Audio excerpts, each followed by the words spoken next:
हाय दोस्तों, मैं प्रयागराज शर्मा। मैं आज बात करूंगा दोस्तों how to determine depth of foundation के बारे में। जो बिल्डिंग कंस्ट्रक्शन जब हम करते हैं तो उसमें जो डेप्थ ऑफ फाउंडेशन होता है उसको कैसे डिटरमाइन किया जाता है दोस्तों। तो हम देखेंगे कि how to find depth of foundation for building construction.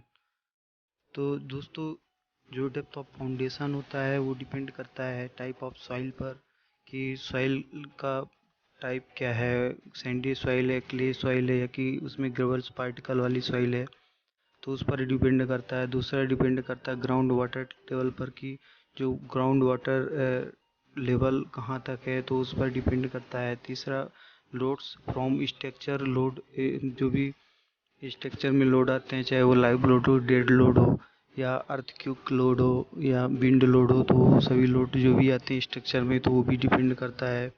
और चौथा होता है bearing capacity of soil. Soil की वेरिंग कैपेसिटी क्या है। यदि वो ग्रेवल पार्टिकल उसमें ज़्यादा होंगे तो उसकी वेरिंग कैपेसिटी ज़्यादा होगी, और यदि उस क्ले सॉइल रहेगी और उस सैंडी सॉइल रहेंगी तो उनका जो वेरिंग कैपेसिटी रहेगा वो कम रहेगा।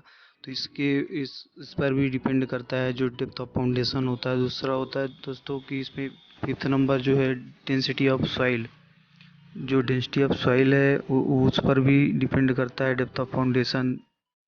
जब भी हम डेप्थ ऑफ फाउंडेशन का मेजरमेंट करते हैं बिल्डिंग कंस्ट्रक्शन के लिए, जब फाइंड आउट करते हैं तो इसमें हम दो फार्मूला यूज करते हैं, दो मेथड यूज करते हैं। जो पहला मेथड है दोस्तों, इसमें एक रेनकिन्स फार्मूला मेथड के द्वारा हम निकालते हैं डेप्थ ऑफ फाउंडेशन। जो रेनकिन्स फार्मूला रहता है तो वो क्या कहता है दोस्तों, इसके बारे में हम जानेंगे। तो depth of foundation is calculated by using ran Rankine's formula. तो इसका फार्मूला दोस्तों होता है D equal to P upon W, one minus sine बटे वन प्लस साइन पाई का होल स्क्वायर।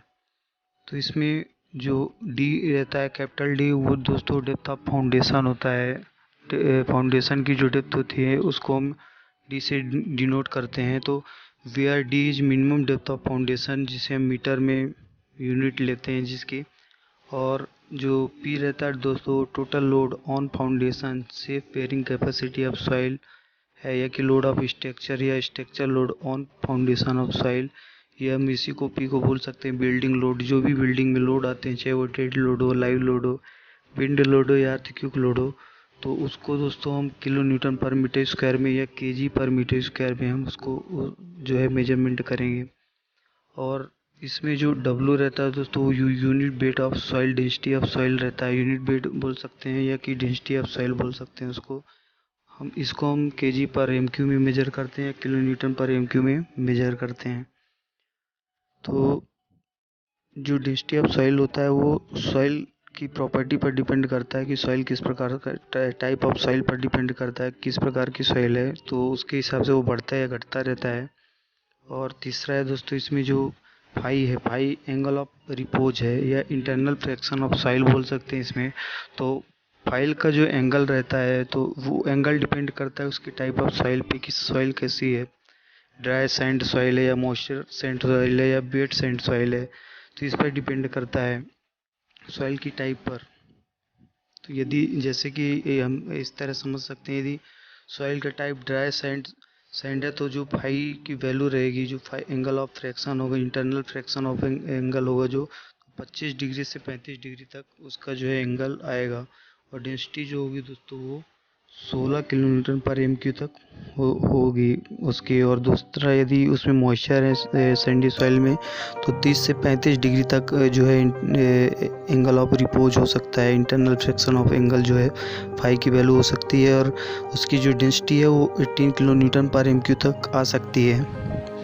और तीसरा हम बोल सकते हैं वेट सैंड सॉइल। जो गीली सैंडी सॉइल रहती है, जो गीली मिट्टी रहती है, सैंडी गीली मिट्टी, तो उसका जो एंगल ऑफ रिपोज होता है या इंटरनल फ्रिक्शन ऑफ एंगल होता है वो 15 डिग्री से 25 डिग्री तक हो सकता है। और उसकी जो डेंसिटी रहती है दोस्तों, वो 19 किलो न्यूटन पर एम क्यू तक आ सकती है। तो इसके बारे में भी हम समझ सकते हैं इसमें।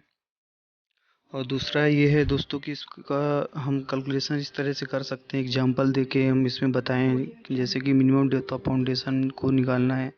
तो यदि load of structure P 350 kilometre पर MQ दिया और density of soil W 18 kilometre पर MQ दिया। तो एंगल ऑफ रिपोज भी 530 डिग्री दिया है।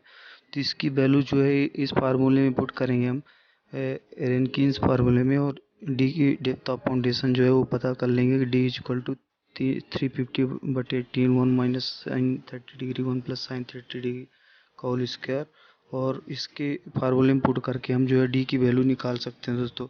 इसके बाद हम देखेंगे इसमें सेकंड मेथड जो है इसमें दिखाई गई है बाय थंब रूल। तो IS code Indian standard code 1080 1982 में इसके बारे में पूरी डिटेल्स बताई गई है कि थंब रूल मेथड क्या होती है। तो दोस्तों according to thumb rule depth of foundation, इससे जब हम निकालते हैं तो according to thumb rule depth of foundation is 5% to 10% of the height of building. तो ये डिपेंड करता है कि बिल्डिंग की हाइट कितनी है। तो टोटल हाइट कितनी है बिल्डिंग की, तो जब हम टोटल हाइट निकाल लेंगे बिल्डिंग की, जैसे आप देख सकते हैं इसमें एग्जांपल में कि इसमें 17 फ्लोर्स की एक बिल्डिंग है जिसमें एक ग्राउंड फ्लोर है और ऊपर ओवरहेड ऑफ टैंक का जो हाइट वो भी दिया हुआ है। तो इसमें जो ग्राउंड फर्स्ट फ्लोर का दिया है 4.2 मीटर की हाइट है उसकी, और जो 17 फ्लोर इसमें दिए गए हैं, 17 फ्लोर जो दिए गए हैं, तो उनकी जो हाइट है वो 3-3 मीटर की है। तो 3 से हम मल्टीप्लाई करेंगे 17 को, और जो ऊपर इसके ऊपर हेड ऑफ टैंक है वो 3 मीटर उसकी हाइट दिया हुआ है। तो इन सबको हम जब ऐड करेंगे दोस्तों तो total height of building 4.2 metre plus 3 into 17 plus 3 metre, तो इसका जो वैल्यू है वो 58.2 मीटर आएगा। अब हमको इसका 5% जब हम निकालेंगे 58.2 का 5% जब हम कैलकुलेट करेंगे तो 2.91 मीटर आएगा, और 10% जब हम निकालेंगे 58.2 का तो 5.82 मीटर आएगा। अब हमको दोस्तों इसमें इसके बीचों बीच की जो है एवरेज लेके हम डेप्थ ले सकते हैं, डेप्थ ऑफ फाउंडेशन ले सकते हैं। इसकी डेप्थ की जो फाउंडेशन की जो डेप्थ है तो उसका डेप्थ जो है हम टेकन कर सकते हैं इसके एवरेज भी लेकर, और यह कि इसके सॉइल की प्रॉपर्टी देखेंगे कि जो सॉइल है उसकी क्वालिटी क्या है। तो it's depend upon soil quality. तो ये सॉइल क्वालिटी पर भी डिपेंड करता है कि टाइप ऑफ सॉइल किस तरह की है। वहाँ यदि वहाँ ग्रेवल पार्टिकल ज़्यादा है उसमें ग्रेवल पार्टिकल अवेलेबल है तो हम इसमें 3% तक टेकन कर सकते हैं, 3 मीटर तक टेकन कर सकते हैं। मतलब डेप्थ ऑफ फाउंडेशन जो लेंगे वो 3 मीटर तक इसमें ले सकते हैं। तो इस तरह हम एग्जाम्पल से समझ सकते हैं कि किस प्रकार से हमको जो डेप्थ ऑफ फाउंडेशन है वो निकालना है, उसका मेजरमेंट करना है। तो आप IS कोड 10801982 में जाएंगे तो उसमें पूरी जो इसकी डिटेल्स है थंब रूल की, तो पूरा डिटेल्स उसमें बताया गया कि डेप्थ ऑफ फाउंडेशन किस तरह से निकालना है। तो हालांकि आपको ये समझ में आया होगा कि हमको कोई भी बिल्डिंग बनाना है तो सिंपल सी बात है, उसका ग्राउंड से लेके जितने भी उसके फ्लोर हैं सभी का मेजरमेंट, उसकी टोटल हाइट हमको मेजरमेंट करना है कि उसकी टोटल हाइट कितनी है ग्राउंड लेवल से उसकी टोटल हाइट कितनी है, और जितनी भी टोटल हाइट है तो उसका 5% और 10% निकालना है और दोनों का एवरेज करना है। या कि हम वहाँ की सॉइल की प्रॉपर्टी देखेंगे, सॉइल की क्वालिटी चेक करेंगे किस प्रकार की सॉइल है, वहाँ हार्ड बोनम सॉइल है, तो उसके अकॉर्डिंग भी हम डेप्थ ऑफ फाउंडेशन मेजर कर सकते हैं। तो इसके बारे में इसमें पूरी डिटेल्स